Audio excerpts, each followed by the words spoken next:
As a resident of central Portugal for the last 17 years, I've witnessed many forest fires, sometimes at much closer quarters than I'd have liked to.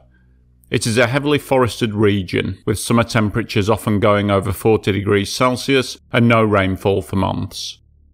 Add to that a certain small group of individuals with a proclivity for starting fires intentionally, and it means that forest fires are basically a fact of life in this part of the world. Indeed, just last week in our local area we had to deal with several large fires which burned for 5 days, consuming thousands of hectares of forest and which ended up coming to within just a few metres of my own house. Throughout all of this, members of the volunteer fire service work day and night to get these blazes under control, and every year some firefighters are killed or injured while doing this work.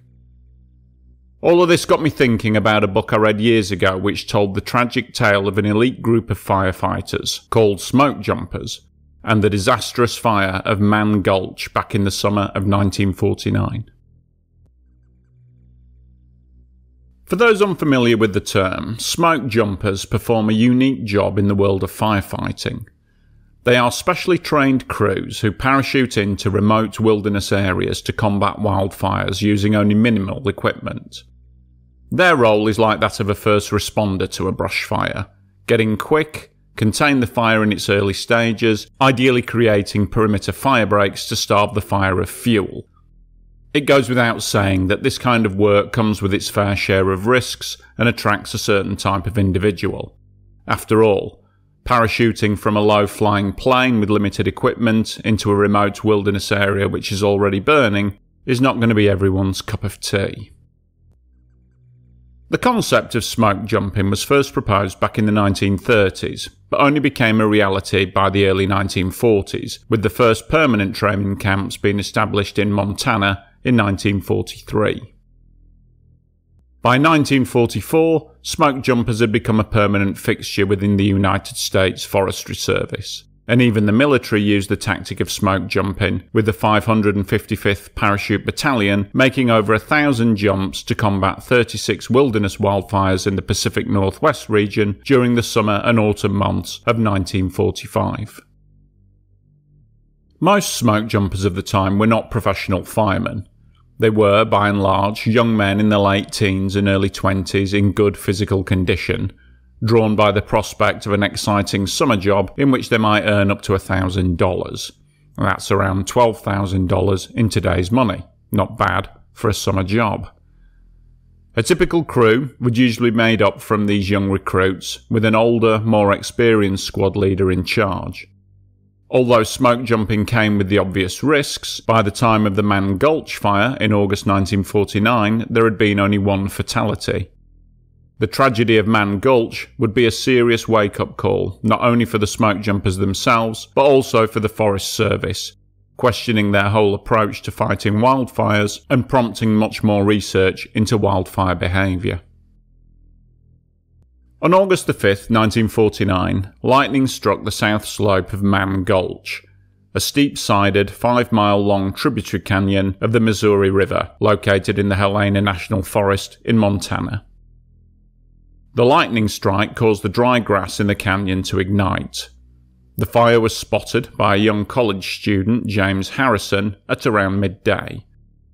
He was working at the Meriwether campground in the adjoining canyon that summer as a forest ranger, and although it wasn't his primary role to fight fire, he had in fact been a smoke jumper in the previous year, and so he set off to see what he could do to contain the fire in Mann Gulch. It was a hot day, with the temperature that afternoon at around 36 degrees Celsius.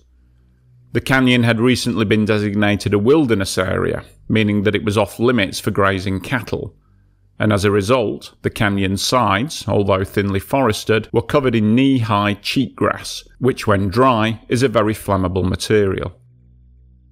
Harrison's solo efforts to extinguish the fire, although heroic, were in vain, and the fire continued to burn slowly down along the south slope of the canyon during the long, hot afternoon. The Mann Gulch fire had now been spotted by lookouts on Colorado Mountain, some 30 miles away to the south, and the call had gone out for a team to attend the fire. By 4 in the afternoon, a team of 16 smoke jumpers had been dispatched from Hale Airstrip and had flown in by DC-3 to reach the fire in the gulch. Conditions were rough, the swirling winds making the flight very turbulent, so much so that one man was so airsick that he had to stay on the plane and return to base. The other 15 men and their meagre equipment were parachuted into a clear area close to the top of Mann Gulch on the north slope. The squad leader and the oldest man on the team, 33-year-old Wagner Dodge, ordered the men to spread out and retrieve the scattered equipment, whereupon it was discovered that one parachute had failed to open and the crew's radio was smashed and not working. Their only means of communication to anyone outside the canyon was now gone. They would have to fight the fire in Mann Gulch alone and unsupported. Hearing an unexpected shout from below, Dodge went down into the canyon to investigate. The rest of the crew gathered up their shovels, crosscut saws and pulaskis and took the opportunity to grab some food and water before the work began. Down below, Dodge found the college student, James Harrison, still trying to fight the fire on his own. Harrison had been fighting the fire alone for 4 hours and was completely exhausted. Dodge quickly realised that attacking the fire on this front was hopeless. It was too hot to even get close. He and Harrison returned to the rest of the crew, whereupon Dodge told them that they would head down to the canyon bottom, keeping to the steep north slope and traversing their way down. This way, they could get below the fire, which would be a much better location to work in, plus, if things got hairy, they'd have an escape route down to the river. However, unbeknownst to Dodge and the crew, the situation in the canyon bottom was changing rapidly, and things were about to get a whole lot worse in Mann Gulch. The prevailing wind had suddenly shifted, blowing embers and burning dry grass onto the lower area of the north slope. Spot fires broke out in the dry cheatgrass, quickly spreading as the winds gusted and eddied in the canyon bottom. As the heat intensified and the blaze grew, the fire began sucking in air, fueling itself, and moving up the steep slope, gaining speed as the flames rapidly ignited the dry grass above. Further up on the north slope, the smoke jumpers were now in a perilous position. No longer were they moving down to fight the fire was now racing uphill towards them, a fire of such size and intensity that they had no hope of fighting it where they stood. Dodge could see from the billowing clouds of smoke below that the situation had changed, but the steep gulch afforded no direct view of what was happening, and so for a short while the crew continued down. As soon as the fire came into view, Dodge knew that they had to get out of the canyon. A 30-foot-high wall of flame was barrelling up the canyon slope towards them. Dodge ordered his men to drop their tools and retreat, but some of the crew seemed unable or unwilling to follow his lead. After all, they needed their tools to fight the fire, didn't they? The men turned and began to run as fast as they could back up the steep slope, some still carrying their heavy tools and backpacks. Their only chance now was to make for the rocky ridge back above and to hope to find some shelter from the flames. Dodge looked back and knew that they wouldn't make it. The wall of fire was racing up towards them at an estimated 30 miles an hour, much faster than any of the men could run. He then did something so totally unexpected that his crew thought they'd lost his wits. Dodge took out his matches and began to set fire to the grass in front of him, causing a second fire to spring up. The men were now trapped between 2 fires, but Dodge called out for them to follow him as he moved into the newly burned area, following the path of the new fire as it burned up to the ridgeback. As this technique was something that Dodge had just improvised on the spot and not something taught in training, the crew didn't seem to understand what he was doing, and no one followed him. Somebody shouted out, "To hell with this, I'm out of here," and the crew broke and scattered, running with every ounce of energy they had left for the rocky ridge line above. It was every man for himself.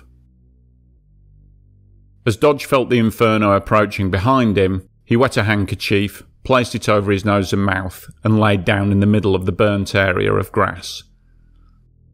Smoke and fire were soon all around him, and the winds gusting inside the fire were so strong that he was nearly lifted off the ground several times, but he held on, and the already burned grass offered him some protection from the fire which raged about him on all sides. After what must have seemed an eternity, but was in reality just a couple of minutes, the fire had passed by Dodge, the wall of flame continuing to race up the steep canyon sides. Singed and blistered, but very much alive, Wagner Dodge set off up the slope to find the rest of his crew. Only 4 men had made it to the ridge back and survived. Bob Sally and Walt Rumsey had, by pure chance, found a fissure which led through to the adjoining canyon.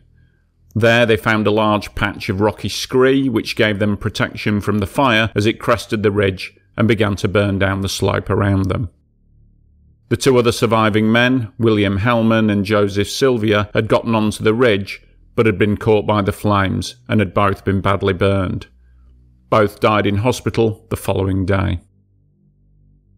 All the others, including the student James Harrison, perished as the fire swept over them in the upper part of the northwest ridge. Their melted wristwatches show that the fire caught them at 5:56 p.m, just 2 hours after parachuting in.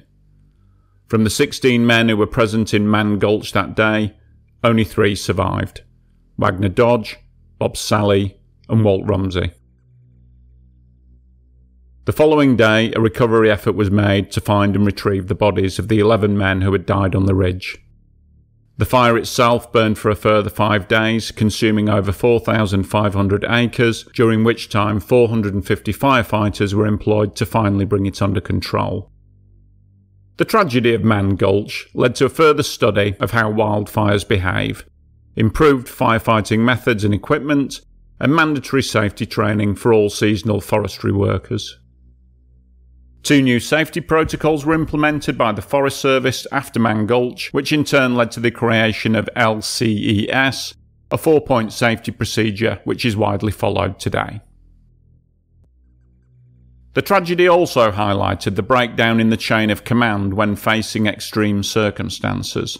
In his book, Young Men and Fire, Norman MacLean describes how the men's ability to function as a team changed as the circumstances around them altered with alarming speed. From being in a situation where they believed they were in control to one in which their lives were obviously at risk, the men went from acting as a team to acting as a group of individuals, each alone, running scared. The fact that the men hadn't worked with Dodge before also may have led to them not trusting his orders or understanding his actions on the day. When Dodge ordered them to drop all their tools and then lit the escape fire, it went against everything that they had previously come to expect. Maybe, if as a team they had successfully fought some fires before, the bonds of trust between him and his men might have led to a different outcome that day. But that's just something that we'll never know for sure. The tragedy was commemorated by the placing of 13 markers on the northern flank of Mann Gulch, one in the place where each man perished or was fatally injured, and a memorial plaque and statue dedicated to the 13 men can be found at the mouth of Meriwether Canyon. On the 70th anniversary of the tragedy, the same DC-3 which flew the crew in, the Miss Montana, held a ceremonial flyover at Mann Gulch, dropping 13 wreaths to remember the young men who died there all those years ago.